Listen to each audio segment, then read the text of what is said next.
رب الناس ملك الناس إله الناس من شر الوسواس الخناس الذي يوسوس في صدور الناس من الجنة والناس. Són els llenguatges i els rostres de l'oblit. El setembre de 1609, un de cada 3 valencians foren obligats per la força de les armes a deixar les cases, els camps, les terres dels avantpassats. Una memòria de segles que s'engolí la mar i que més tard s'escampà per les platges del nord d'Àfrica. És la història dels moriscos, els valencians musulmans que foren expulsats en nom del catolicisme i de la corona espanyola.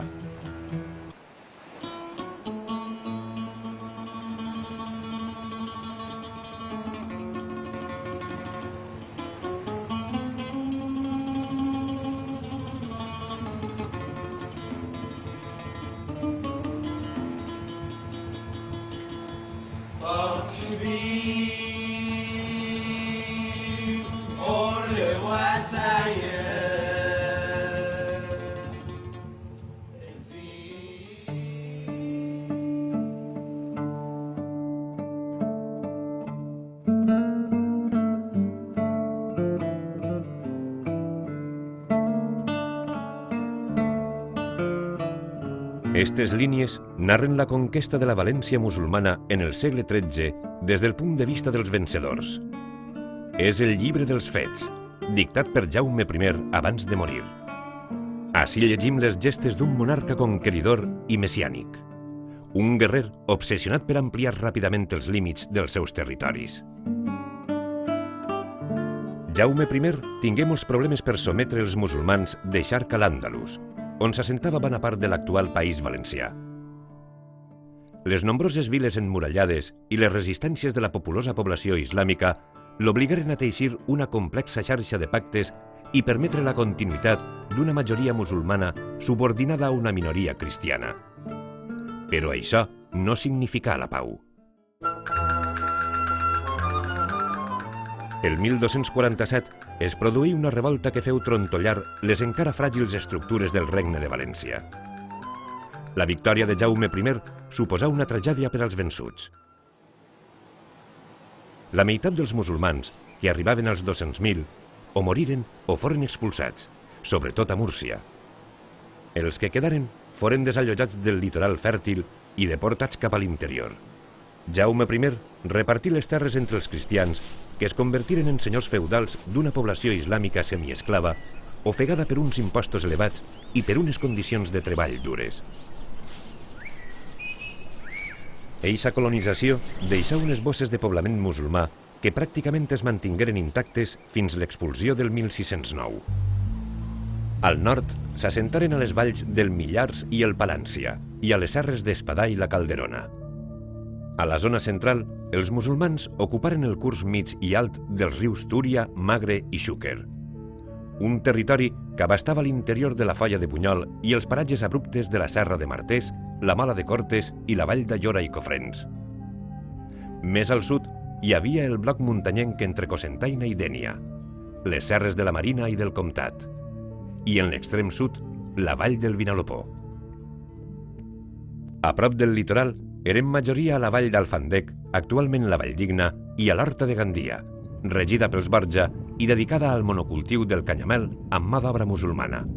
Producte exòtic que el feia extraordinàriament rentable perquè de la canya de sucre s'obtenia el preuat edulcorant del sucre, que era molt preuat en tota Europa.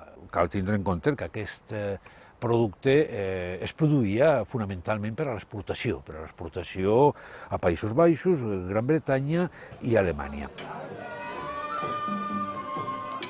Per últim, també trobem població islàmica dins o a prop d'algunes viles cristianes, uns autèntics guetos emmurallats, els ravals o moreries. Les principals eren les de Sogorb, València, Gandia, Oliva, Xàtiva, Cocentaina i la d'Elx, un cas atípic perquè els musulmans estaven molt ben integrats en l'estructura econòmica cristiana. Practicaven una agricultura excedentària, una agricultura que comercialitzaven, que estava basada en l'or groc, és a dir, en l'oli. l'obtenció de l'oli, la fabricació a través de l'oli de sabó per exportar seria també un dels desbassaments fonamentals a través dels quals els moriscos van a créixer econòmicament i van a prosperar. Els valencians musulmans suposaven un terç de la població i eren llauradors en un 90%. Dedicats al regadiu, cultivaven dacsa, arròs, hortalisses i fruiters.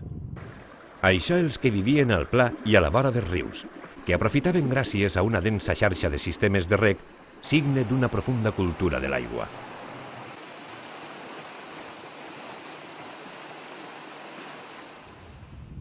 A les terres esquerpes de l'interior, les hortes, més esquifides, creixien al caliu de fonts i rierols i eren sobretot d'autoconsum. En menor mesura, feien productes de secà com el blat, l'oli o el raïm, o pasturaven ramats minúsculs. És en estes valls incrustades als budells del paisatge on les comunitats musulmanes es difuminaren i foren majoria. L'orografia propiciava l'aïllament i la subsistència d'un model social regit per l'islam i el patriarcat. Hi ha un cap de família que engloba a diferents famílies. Engloba a les famílies dels fills casats, engloba als familiars directes, pares, mares, sogres, als fills no casats i algun familiar relativament prop de la família. I això té una plasmació física en la casa, que s'organitza al voltant d'un pati, que és el lloc del magatzem i de realització d'activitats comunes de tot l'agregat domèstic, de tot el conjunt de la família extensa. Des d'aquest pati es podia accedir a altres unitats domèstiques on residiria un fill o un fill casat del que residia en la nau principal. Per damunt d'aquestes relacions familiars hi ha una estructura comunitària, que és l'aljama. L'aljama està formada d'alguna manera pels representants dels llinatges més nombrosos i més importants, els vells, els que ells anomenen els vells. Són els que prenen les decisions, els que gestionen els assumptes comuns, els assumptes comunitaris de l'aljama, que són, a pesar de l'apropiació senyorial de molts drets comunitaris dels aljames, encara n'hi ha molts interessos i molts àmbits d'actuació comunitari. Entre les autoritats principals hi havia l'alfaquí, que s'encarregava de l'educació segons les normes de l'Alcorà. Entre elles, abominar de la carn de porc, practicar el dejú de sol a sol durant el ramadà o acudir a l'oració 5 vegades al dia.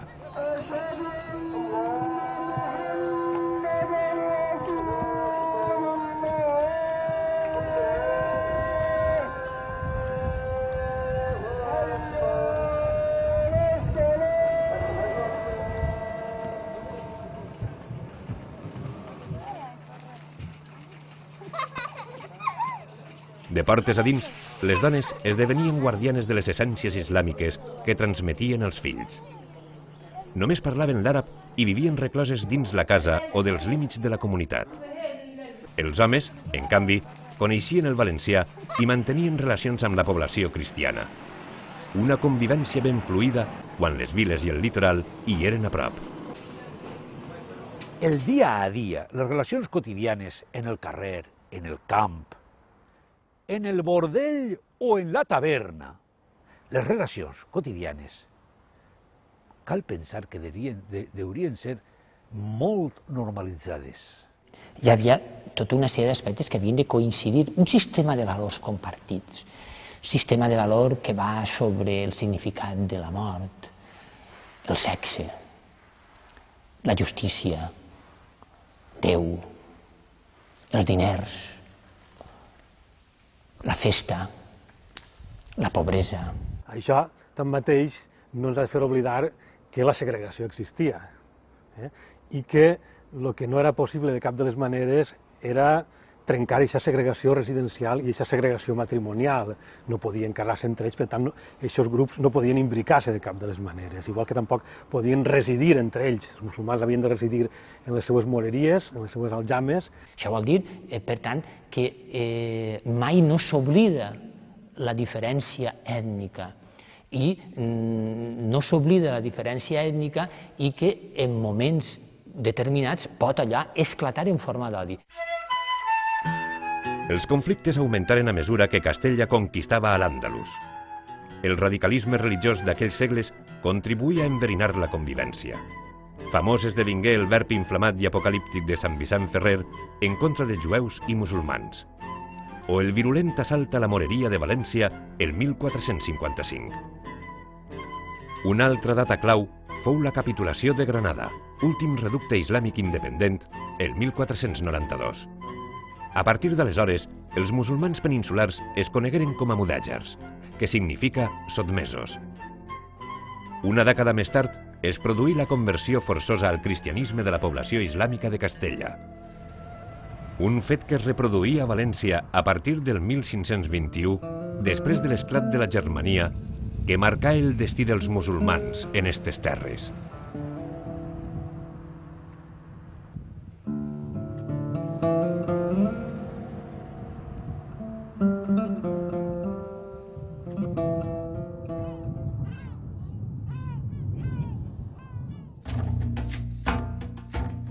La Germania fou una revolta cristiana d'artesans i llauradors contra els senyors, però també posà de relleu les relacions putrefactes entre diferents estaments socials. Els nobles defensaven els musulmans d'una societat hostil, però no ho feien desinteressadament.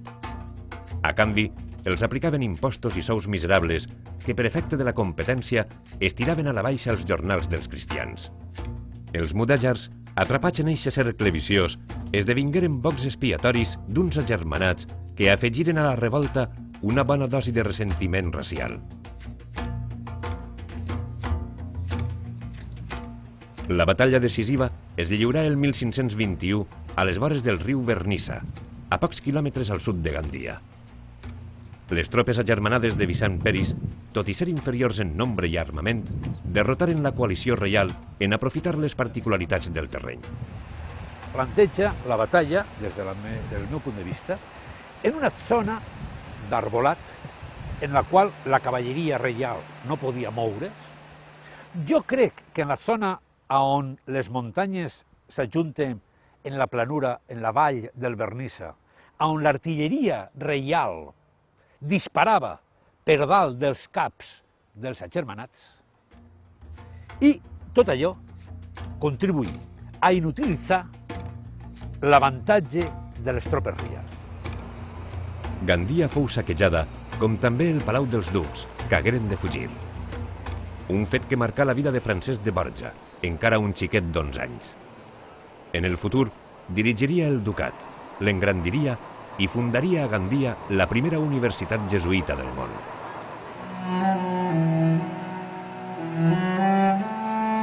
Amb la batalla del Vernissa, la Germania s'estengué pel sud valencià i comportà el bateig forçat de moltíssims musulmans. Però en derrotar els agermanats el 1522, els nobles demanaren la invalidesa d'un sacrament que s'havia administrat coercitivament. El 1525, una junta d'experts no sols donà per bons els batejos, sinó que obligà a convertir-se a la resta de musulmans valencians. Els mudàjars passaren a denominar-se moriscos. La mesura provocà revoltes, inútils contra una ordre que condemnà a la clandestinitat la seva fe i un model cultural i social islàmic que abastava la llengua, la dieta o la indumentària. I tampoc no implicà la igualtat fiscal respecte a la població cristiana. Els moriscos es lamentaven agrament. Havien passat a viure com a cristians, però continuaven pagant com a moros.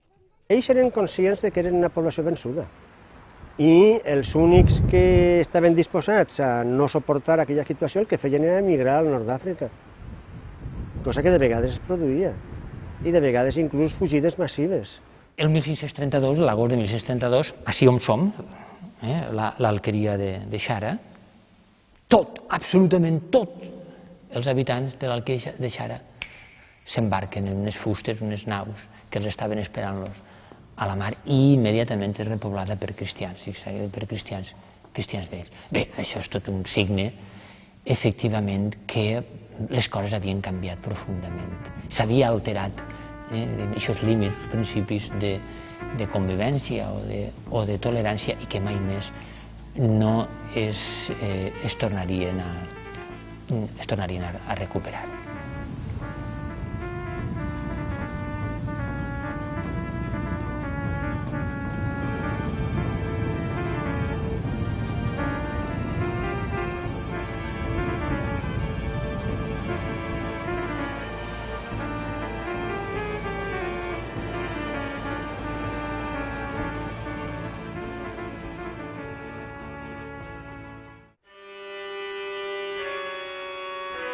La conversió forçosa dona pas a una evangelització que Carles I aplicà amb persuasió i permissivitat.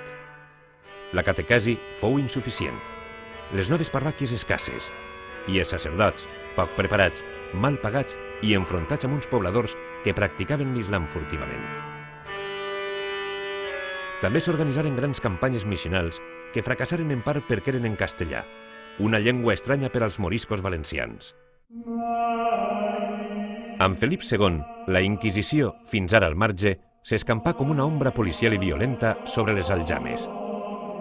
Primer perseguia els alfaquins i els elements adoctrinadors, però després s'abocà una cacera sense treva d'uns moriscos que patiren tortures i condemnes com el desterrament, els assots o, en alguns casos, la mort en la foguera.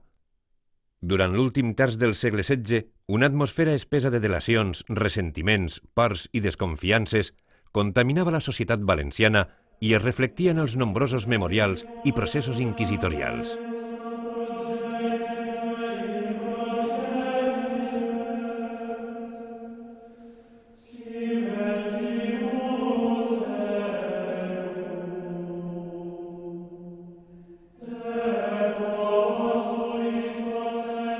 Però el personatge clau en la sort final dels moriscos fou Joan de Ribera, arquebisbe de València des del 1568 fins que morí el 1611.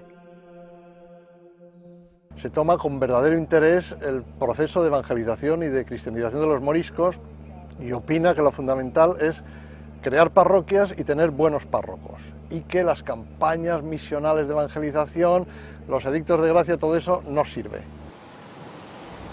La xarxa de parròquies s'implantà, però no arribà a completar-se per falta de diners. A més, els moriscos, tot i la Inquisició, continuaven irreductibles en la seva fe. Ribera se desanima de la posibilidad de que los moriscos puedan ser buenos cristianos y entonces piensa que lo mejor es expulsarlos.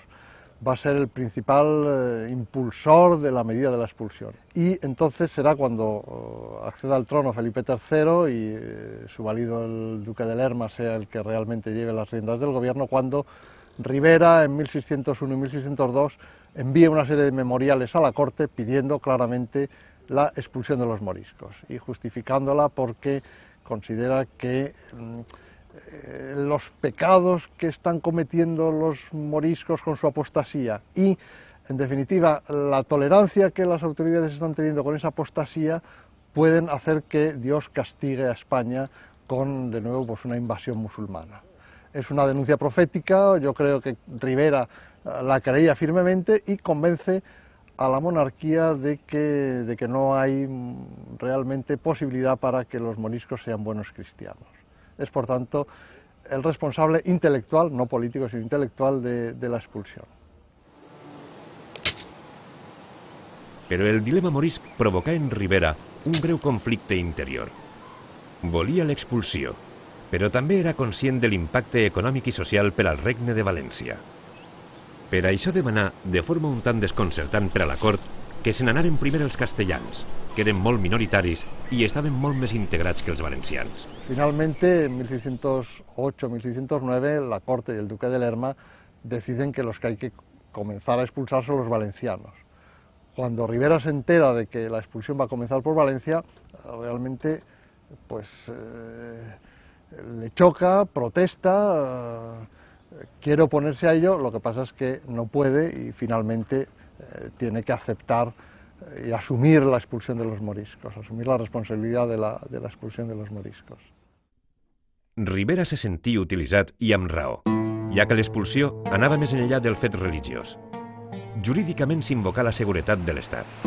Es pensava, d'una manera més imaginada que real, que els moriscos conspiraven a favor d'una invasió turca. Una idea relativament raonable dècades enrere, quan espanyols i otomans lluitaven per controlar la Mediterrània i les incursions de pirates barbarescos eren freqüents.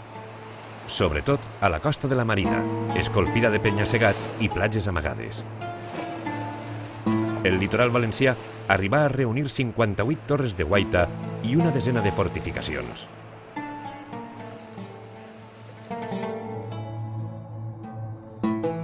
És cert que alguns moriscos actuaren com a espies en alguns atacs, però fou una minoria que la propaganda oficial exagerà per fomentar la por i l'odi ètnic. El 1609, l'argument conspiratiu era absurd perquè després de la derrota a Lepant el 1571, els turcs ja no suposaven cap amenaça.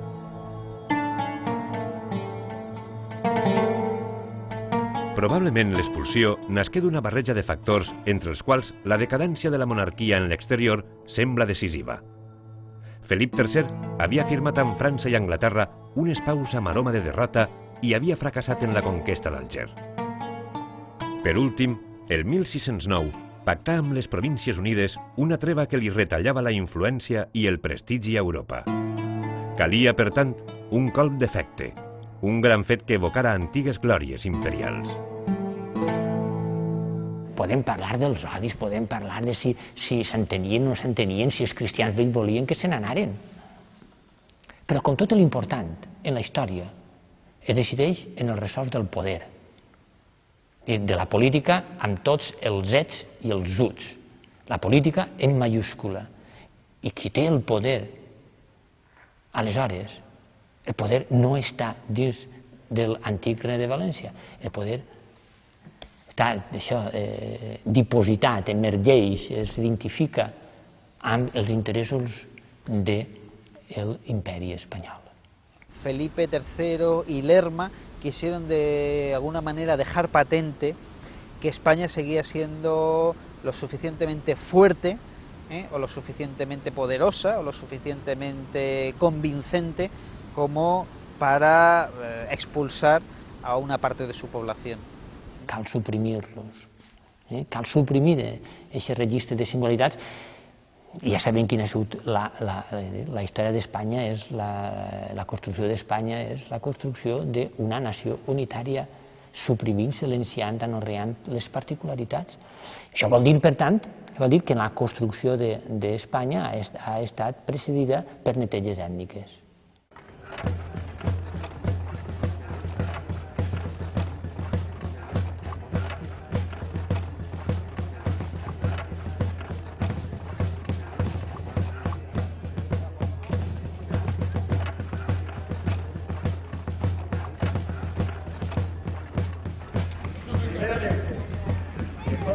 Que todos los moriscos de este reino, así hombres como mujeres con sus hijos, dentro de 3 días de como fuere publicado este bando en los lugares donde cada uno vive y tiene su casa, salgan de él y vayan a embarcarse a la parte donde el comisario les ordenare, llevando consigo de sus haciendas los muebles, lo que pudieran en sus personas para embarcarse en las galeras y navíos que están aprestados para pasarlos a Barbería, a donde los desembarcarán. Valencia, a 22 días del mes de septiembre del año 1609. En la tardor de 1609, Espanya comptava amb prop de 9 milions d'habitants. Al voltant de 300.000 eren moriscos, dels quals uns 125.000 vivien al Regne de València. L'expulsió perjudicà els nobles, que perderen les sucoses rendes d'uns vassalls cada volta més esclavitzats.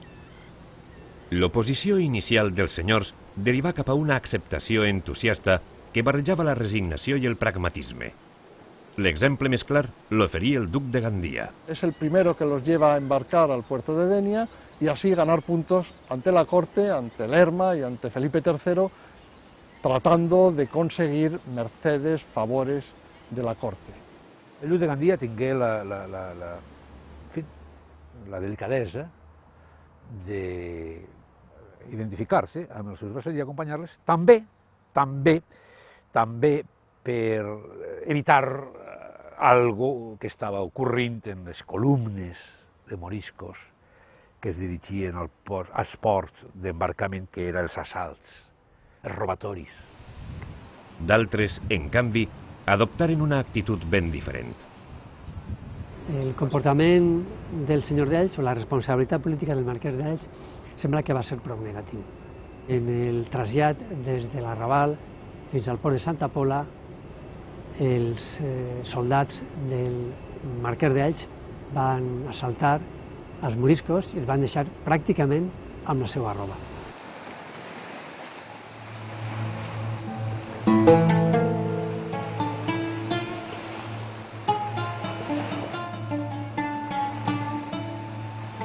A primers d'octubre, els ports valencians estaven plens de moriscos.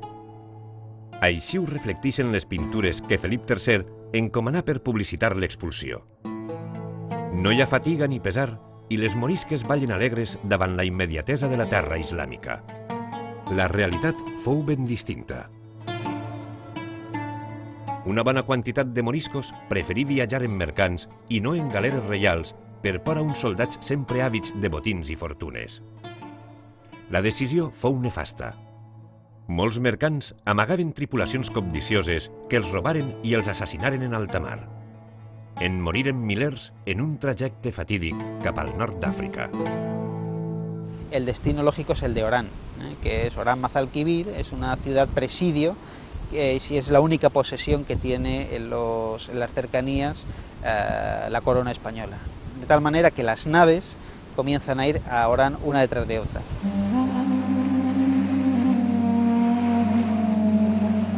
Muy pronto Orán se colapsa completamente. De tal manera que un mes después de la primera partida ya las naves que van llegando ya no pueden desembarcar a los moriscos en Orán, los van dejando caer en la costa, a poca distancia de la playa.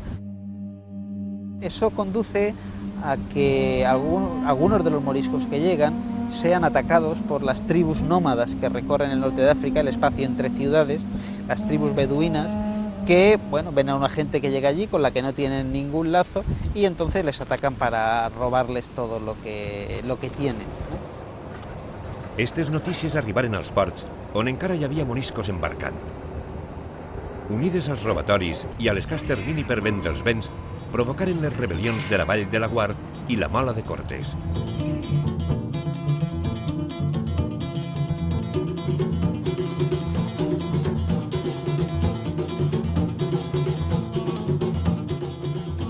A finals d'octubre, uns 6.000 moriscos de la Vall de Cofrents, la Canal de Navarrés y Dosaigües es revoltaren y es refugiaren a Cortes de Pallars. Ahí en el pueblo es donde hay alimento, es donde hay ganado, es donde hay trigo, aceite almacenado, y es donde se van a producir la escena de la proclamación de un caudillo, el caudillo Turigi.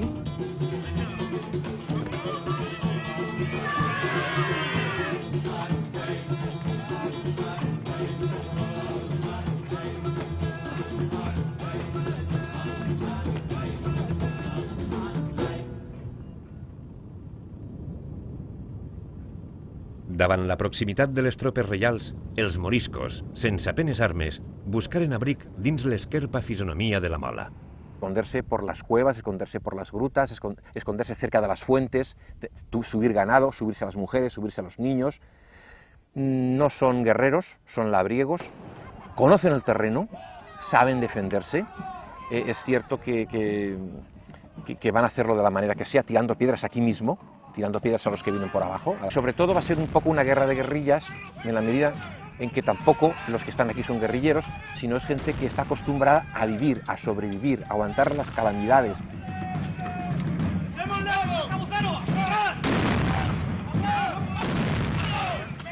El 21 de novembre, el terç de Llombardia arribà dalt de la Mola i forçà la rendició. Però la tropa no volia renunciar a un botí fàcil y carrega contra els moriscos al poblat de Roalla. Y hay pues unos asaltos y realmente unos ataques a las personas y unos ataques de aprovechamiento de las mujeres en el sentido peor de la palabra. Y este fue como ya los animaron, los recogieron y ahí la cosa se acaba.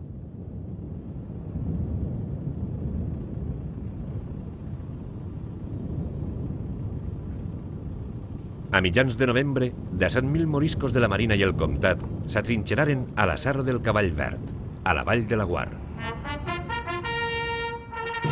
Després d'una negociació infructuosa, el terç de Nàpols i Sicília i les milícies efectives atacaren a sang i foc el Pla de Garga.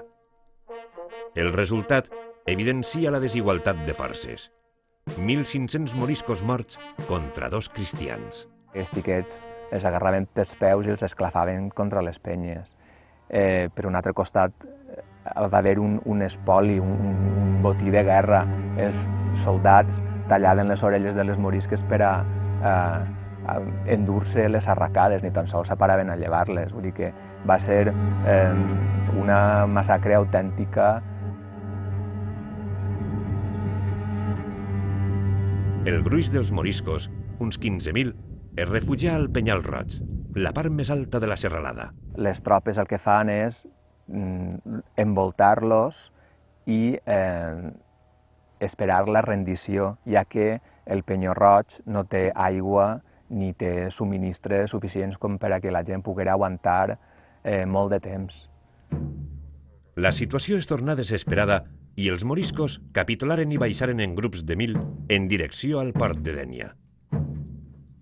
I molta gent va morir en el camí des de Laguar fins al port de Dénia, per falta de menjar, per falta d'aigua, perquè sofriren molt en aquest trajecte, perquè van ser vexats i es van fer de tot, vaja. ¡Vamos! ¡Los barcos esperan! Les revoltes deixaren uns 7.000 islàmics morts. Els supervivents foren conduïts als ports i embarcats. A mitjans de desembre salpà l'últim vaixell amb moriscos i a València se celebrà amb processons i lluminàries. Només en quedaren alguns amagats per les muntanyes i uns pocs milers de xiquets, els morisquets, deixats pels pares o segrestats, que es convertiren en criats dels senyors. El paisatge humà és desolador, literalment desolador. L'horta queda despoblada, pobles sencers desapareixen. Les alqueries de les valls interiors, com per exemple Ebo, o Alcalà, o la Gallinera, o la Guar, queden totalment despoblades. Mai més tornaria a ser el mateix. Mai més. L'esplendor dels Borja desaparegué per sempre. Ella és la pàtria que estimé, Naval la qual soc meu. Mai no vaig abandonar-la, mai no vaig abandonar-la, m'obligaren a partir.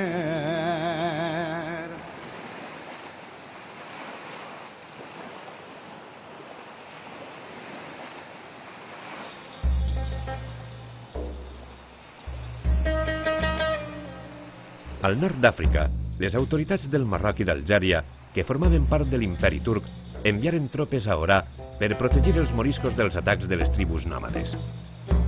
Tot seguit començaren a organitzar i distribuir els nouvinguts. El grueso de moriscos valencianos se instala sobre todo en Argel. El Argel es su destino lógico en un principio y es donde finalmente se van a establecer. Hay que tener en cuenta además que los moriscos valencianos, a diferencia de los castellanos o los aragoneses, hablan árabe y por tanto, una vez superados esos encontronazos iniciales, no encuentran un problema específico para integrarse. Luego va a haber moriscos valencianos en Túnez, va a haber moriscos valencianos en Marruecos, pero nunca en el número que hay en Argel. De fet, Algèria ja comptava el 1609 amb desenes de milers de moriscos que havien aprofitat les incursions pirates del segle XVI per fugir de la persecució religiosa. Esta comunitat fou fonamental en l'adaptació dels expulsats, que es dedicaren sobretot a l'agricultura. Moriscos valencianos llevan al norte de África unas técnicas de cultivo, de regadío, etcétera, que allí son desconocidas, y una de las cosas más destacadas que hacen los otomanos es, tanto en Argelia como en Túnez, entregarles unas zonas de tierras extraordinariamente fértiles. El valle del Mitidja en Argel y el valle del río Medjerda en Túnez. Son tierras fértiles que los moriscos explotan al máximo y convierten en auténticas colonias agrícolas que van a elevar la producción agrícola del Magreb de una manera enorme.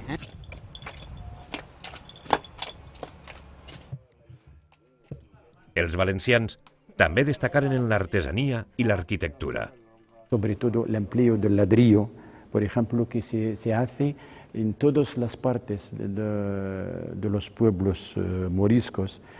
Por ejemplo, la teja se amplía en la cobertura de las casas, de los monumentos, de los edificios públicos, en las mezquitas. El empleo del yeso geométrico es una introducción de los moriscos. El trabajo de los azulejos, el trabajo de las muchas formas decorativas.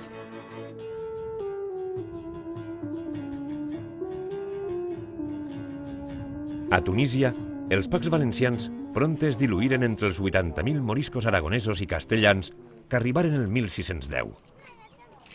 Es tracta d'un col·lectiu fortament hispanitzat, molt visible i de vegades endogàmic, que s'assentà al nord, a Tunis, Biserta i el Cap Born. Però sobretot al sud, a Zaguán i Testur, on trobem vestigis de valencians en l'antiga mesquita. Està construïda por un valenciano, Mohammed Valenciano, Mohammed el Valenciano. Esto indica que había una comunidad valenciana en Testur. Esta localitat representa singularment l'empremta morisca. El minaret de la mesquita imita els campanars, rellotge inclòs.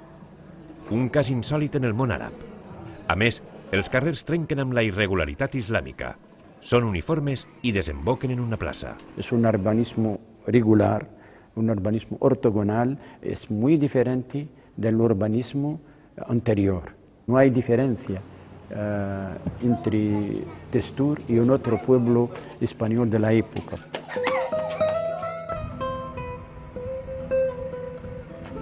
Sovint s'ha associat els moriscos en l'exili amb l'enyor per la pàtria perduda i el desig irrefrenable de tornar.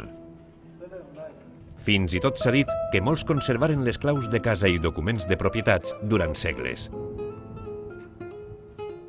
Però això és més llegenda que realitat. És cert que alguns moriscos tornaren clandestinament i que eixa nostàlgia existia. Sobretot en els aragonesos i els castellans més integrats. Però en el cas dels valencians, l'expulsió els millorà les condicions de vida. Passaren de la marginalitat, la pobresa i la repressió a ser considerats treballadors qualificats i protegits per l'autoritat otomana. Una elit social que avui encara reivindiquen els descendents. És lògic, per tant, que els valencians, majoritàriament, no es plantejaren el retorn. Sabemos de moriscos que se enriquecen en Argel, moriscos que encuentran un nuevo modo de vida en Argel, y que si vuelven se arriesgan de nuevo a perderlo todo e incluso a perder la vida. Seguramente no hubieran querido salir, pero una vez insertados en la sociedad magrebí, volver planteaba muchísimas dificultades.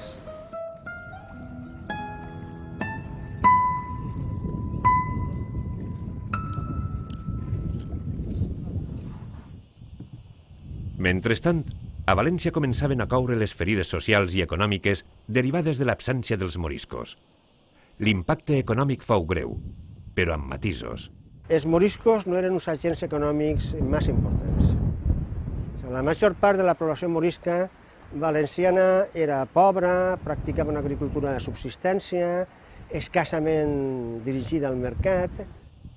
Les excepcions més notables foren Xàtiva i Gandia, on la producció caigué fins la quarta part.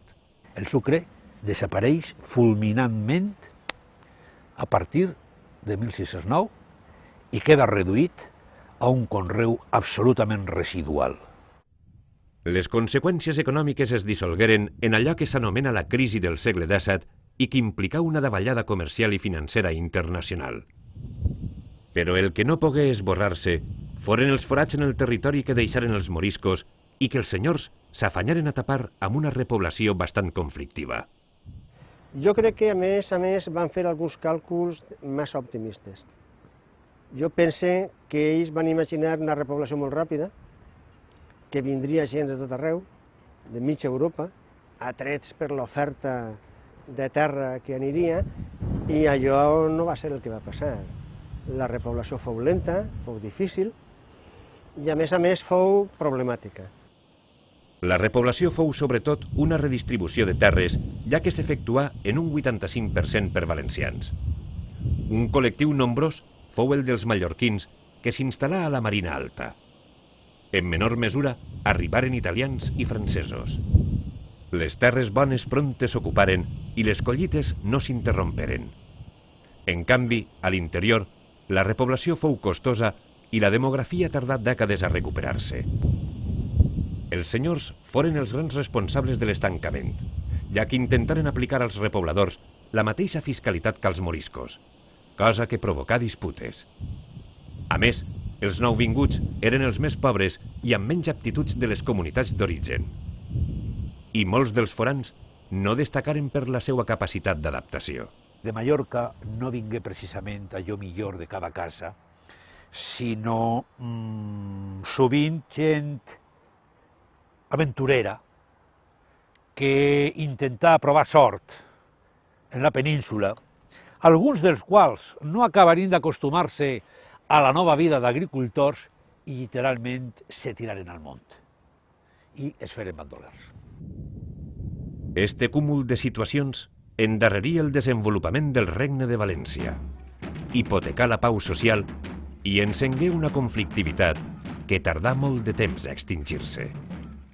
Ja hi tenim el seguit d'enfrontaments violents entre vassalls i senyors, que comença amb la Segona Germania de 1693, segueix amb la Guerra de Successió, continuen les revoltes de la zona del Vinalopó en 1766, segueix amb la importantíssima revolta antisenyorial de 1801, dona a la Guerra d'Independència, a la Guerra dels Francesos, un fort caràcter també de lluita antisenyorial i que en definitiva fa que el País Valencià durant l'edat moderna fos el focus de tensió més fort entre senyors i vassalls de tota la monarquia hispànica.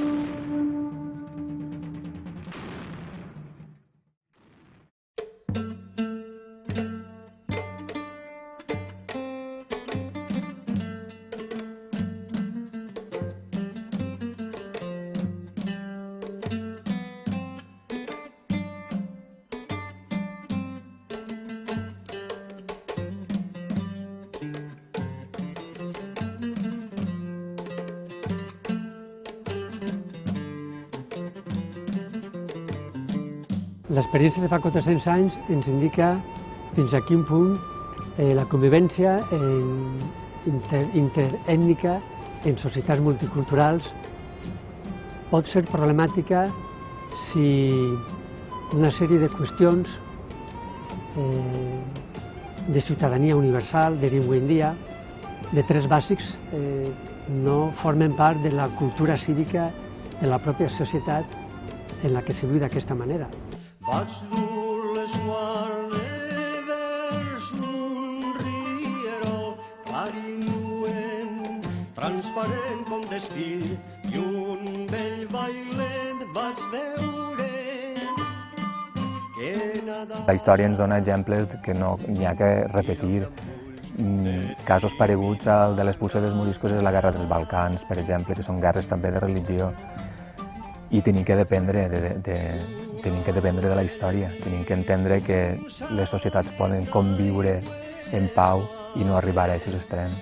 Amb d'algú s'embolava per l'escuma, núvol de perles, el tapava un punt per reeixir radiant un poc més lluny.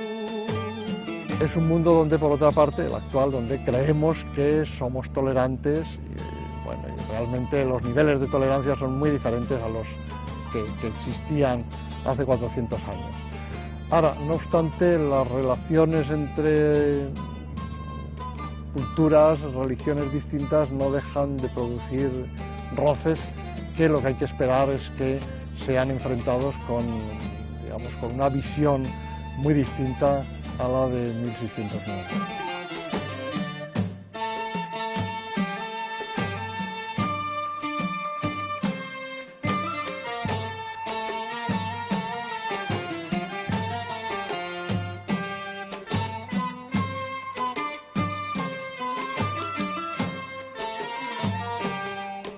400 anys després, al Raval de Gandia torna a veure gent musulmana.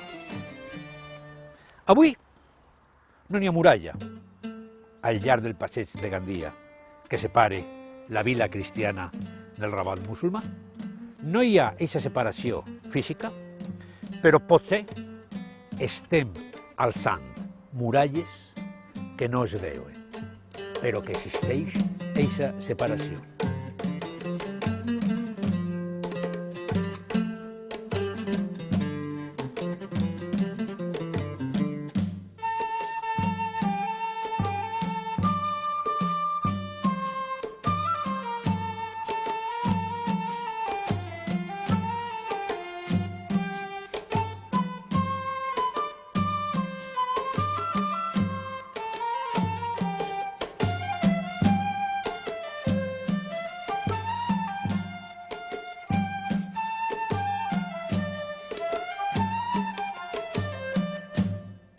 Vaig dur l'esguarde vers un rierol clar i lluent. Els musulmans que van ser expulsats, els moriscos que van ser expulsats en 1609, si comptabilitzem, portaven 9 segles així a la terra.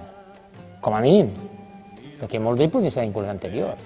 És veritat que hi ha molta interferència, moltes arribades de gent de fora. Però bé, en qualsevol cas, des de del 708, 707, 708 al 1609, són pràcticament 900 anys. Nosaltres, si som fills dels pobladors del segle XIII, no en portem encara 900. Bé, algú ens tira, mirarem, jo què sé, no assenyalem a ningú, no? Però tindrem uns extraterrestres i direm, vostè fora del País Valencià. És duríssim, eh?